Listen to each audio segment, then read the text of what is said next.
서울시에서 세계 최초로 자율주행버스 시범 운영에 나섰습니다. 교통량이 적은 심야 시간에 운영되기는 하지만 국내에서 제대로 된 시험 운행이나 안전성 검증도 없이 시민을 대상으로 실증 사업을 하는 것에 대해 문제점을 정리해 보았습니다. 안녕하세요. 줄루의 디지털 로그입니다. 주요 IT 이슈를 분석해드리는 친절한 스마트 브리핑 시작합니다. 영상 시작하기 전 구독과 좋아요, 알림 설정 부탁드립니다. 서울시에서 세계 최초로 심야 자율주행버스 A21번이 운행을 시작했습니다.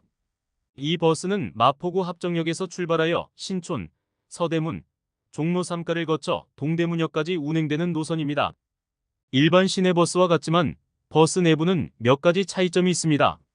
모든 좌석에 안전벨트가 설치되어 있고 버스 내부에는 속도를 보여주는 전광판과 전방 및 외부 상황을 보여주는 CCTV 화면이 실시간으로 재생됩니다.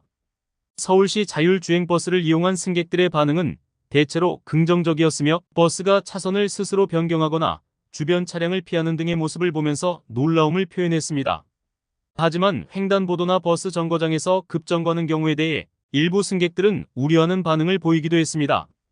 이에 대해 서울시 관계자는 AI가 주변 교통 상황을 판단하는 과정에서 속도가 늦어져서 급정거하는 경우가 있다고 설명하였습니다.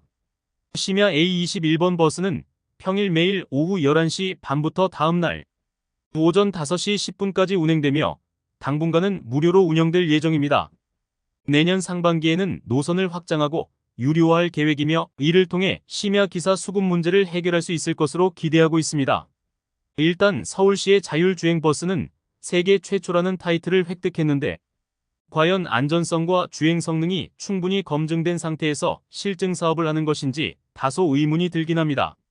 세계적으로 자율주행에 가장 뛰어난 기술을 가지고 있는 기업은 테슬라와 구글일 것입니다. 먼저 구글의 자율주행에 대해 살펴보겠습니다. 2009년 구글은 자율주행 차량 프로젝트를 시작하였습니다. 이 프로젝트는 구글 셀프 드라이빙 카 프로젝트라는 이름으로 시작되었고 목표는 사람이 운전을 전혀 하지 않아도 안전하게 이동할 수 있는 자율주행 차량을 개발하는 것이었습니다. 2012년 구글의 자율주행 차량은 미국의 네바다주에서 처음으로 도로 주행 허가를 받았습니다. 2014년 구글은 완전히 새로운 자율주행 차량 프로토타입을 발표하였습니다. 이 차량은 운전석이나 핸들이 없는 완전 자율주행 차량이었습니다. 2016년 구글의 자율주행 차량 프로젝트는 독립적인 회사인 웨이모로 분사되었습니다. 웨이모는 구글의 모회사인 알파벳의 자회사로 자율주행 기술을 상업화하는 것을 목표로 하였습니다. 2017년 웨이모는 미국 애리조나주에서 완전 자율주행 테스트를 시작하였습니다. 2018년 애리조나주 피닉스에서 웨이모원이라는 이름의 자율주행 차량 택시 서비스를 시작하였습니다. 2019년 자율주행 트럭과 로컬 배송 서비스인 웨이모비아를 시작하였습니다. 2020년 완전 자율주행 차량 서비스를 일반 고객에게 처음으로 개방하였습니다. 2021년 샌프란시스코에서 자율주행 차량 택시 서비스를 시작하였습니다. 2023년 8월 경찰과 소방당국 반대에도 불구하고 샌프란시스코 내에서 크루즈와 더불어 24시간 로보택시 영업을 허가받았습니다. 기존에는 야간에만 운영이 가능했으나 24시간으로 허가 시간이 늘어났고 현재 250대를 운행하고 있습니다. 테슬라는 후발주자지만 세계 최대의 전기차 생산 및 판매를 하고 있는 만큼 자율주행에 매우 적극적인 투자와 개발을 하고 있습니다. 2010년대 초중반 일론 머스크는 구글과 협력하여 자율주행 시스템을 개발하는 방안을 레리 페이지와 의논한 적이 있었습니다. 그러나 딥마인드 인수와 일리아 수츠케버 헤드헌팅으로 인해 구글과의 협력에 균열이 생겼고 이에 머스크는 독자적인 자율주행 시스템 개발 방향으로 노선을 변경하여 오토파일럿 팀에 힘을 실어주게 되었습니다. 2016년에는 오토파일럿 탑승자의 사망사고가 발생한 이후 플랫폼이 모빌아이에서 엔비디아로 변경되었습니다. 또한 자체 칩 개발을 시작하여 플랫폼 독립을 준비하는 팀이 설립되었습니다. 2017년에는 오픈 AI에서 안드레 카파시가 합류하면서 카메라로 얻은 데이터만을 사용하여 고정밀 지도 방식의 성능을 능가하는 기술을 완성하였습니다.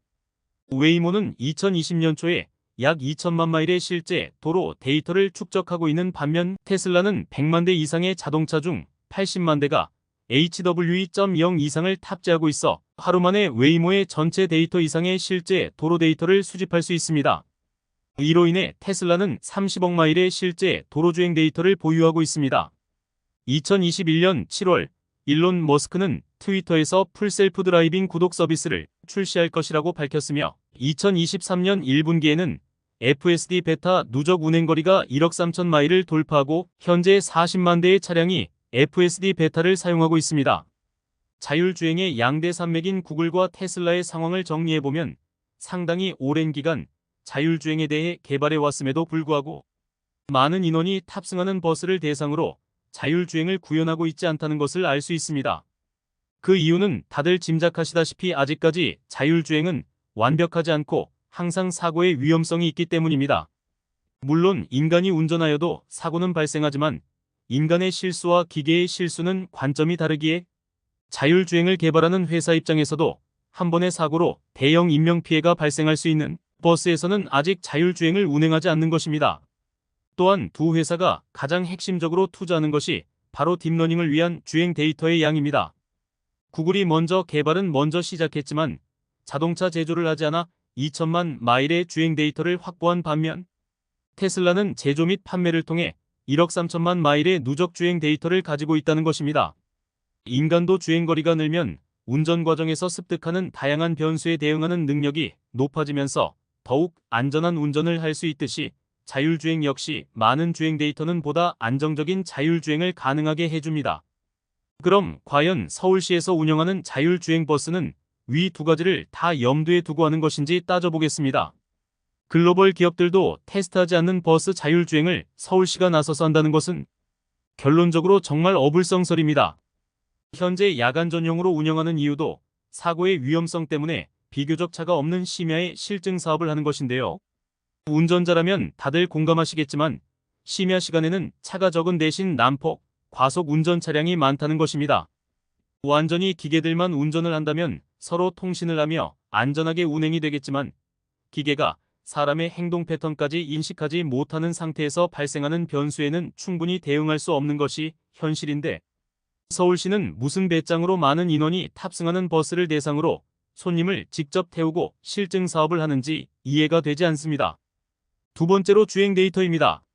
이번 서울시의 자율주행 버스는 축적된 주행 데이터를 활용하는 목적보다는 실제 주행을 하면서 주행 데이터를 확보할 목적이 더 큰 사업이라 생각합니다. 추측이 맞는다면 서울시는 시민의 안전은 무시하고 실증 사업을 위해 시민을 베타 테스터로 활용하는 것입니다. 이것이야말로 정말로 무모한 행동입니다. 비약적인 생각이지만 만에 하나라도 기계의 잘못이 아닌 인간이 운전하는 다른 차량에 의한 사고라도 탑승객이 많은 버스는 대형 사고로 이어지게 됩니다. 서울시는 아직 경험도 충분하지 않고 제대로 검증도 되지 않은 자율주행 버스 실증 사업을 하면서 자신들의 치적을 위해 대책 없이 시민들의 생명을 담보로 운행을 할 것이 아니라 충분한 데이터 축적 및 안정성 확보가 될 수 있도록 빈 차량으로 운행을 하는 것이 맞는 선택이라 생각하며 오늘 스마트 브리핑 마칩니다. 구독과 좋아요 부탁드립니다. 친절하고 스마트한 브리핑으로 다시 만나요.